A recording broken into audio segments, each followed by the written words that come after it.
Tell me about a defining moment for you. When in your journey, in that darkness, in the tight place, did you have a defining moment? I feel that I've had a few, but the one that comes to my mind immediately that actually started me being willing to open up about mental health was when Robin Williams passed. Mm. I, growing up, I watched Robin Williams as a kid, watching Mork and Mindy and all of his movies. I And love that show. oh man, I love that show so much. Man and And man. respecting him, he was one of the greatest.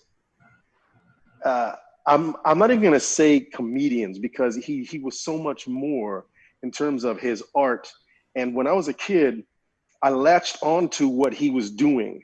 And Mm. I feel that's why I started doing improvisation because I, I wanted to use my imagination like him. Mm. And I wanted to be able to be on stage and have my mind fire off like his.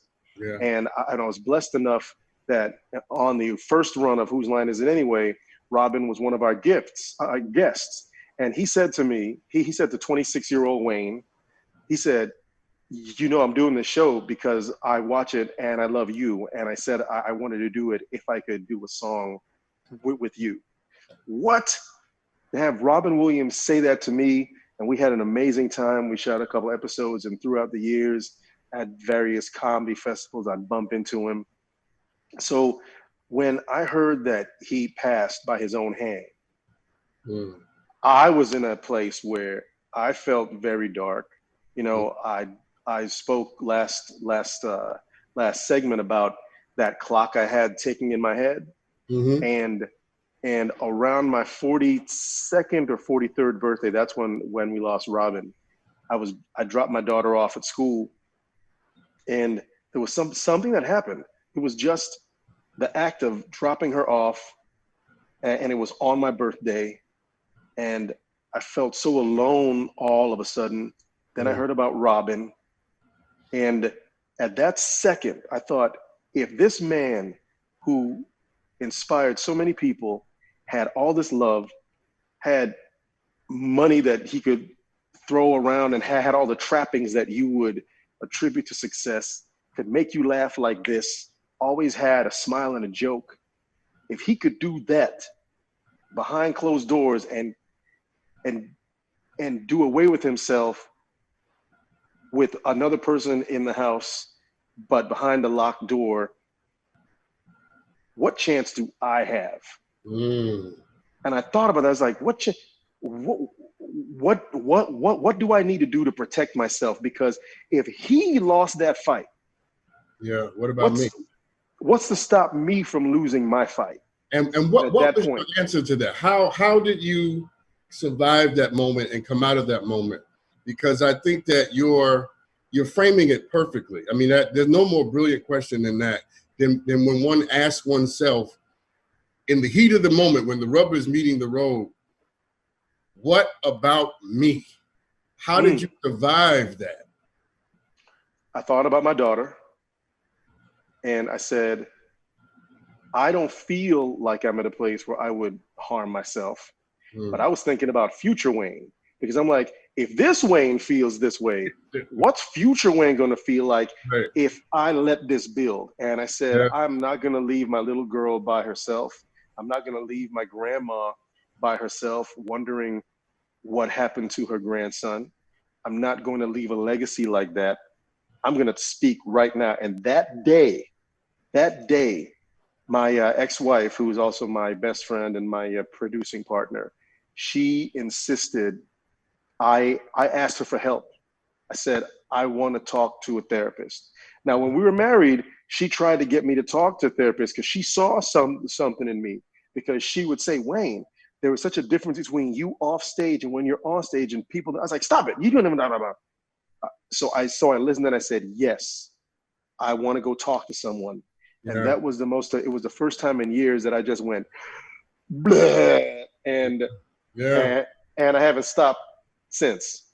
But that's that. First of all, we thank the creator for her and that persistence, because that little drop in the back of your mind ultimately built up the pressure to make you want to yield to what you needed to do anyway. So we're grateful for that influence. You know, it's a powerful thing. There's so much I want to talk to you about. I'm running out of time. So let me just run through quick things, some things. All right. Yes, sir. What has the sadness taught? What has the sadness taught me? Yeah. It's taught me that I am a stronger person than I thought. Mm.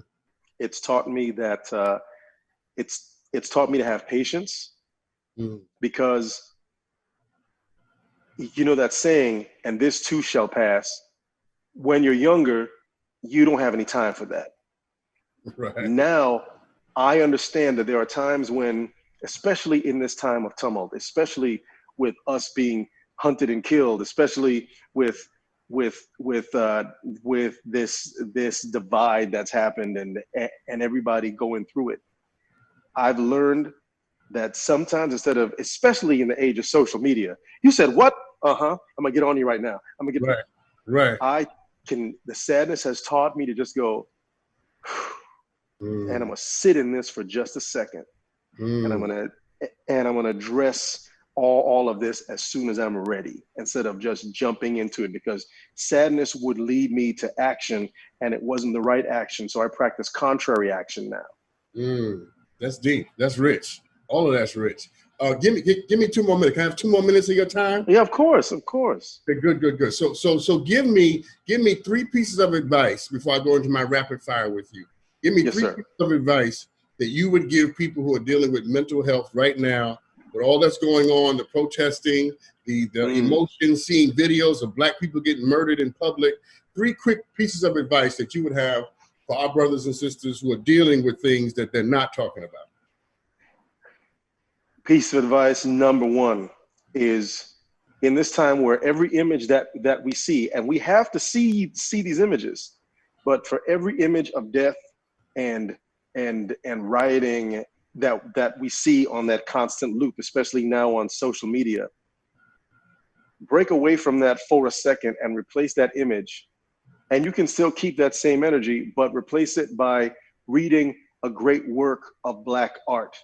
Yeah. Read great Black fiction, read great Black nonfiction, read about our heroes, read about our history, go see an amazing piece. Well, now we can't because of everything, but I was gonna say, I get the point. See a piece of Black theater. So you have to replace that energy with something that still means something to us.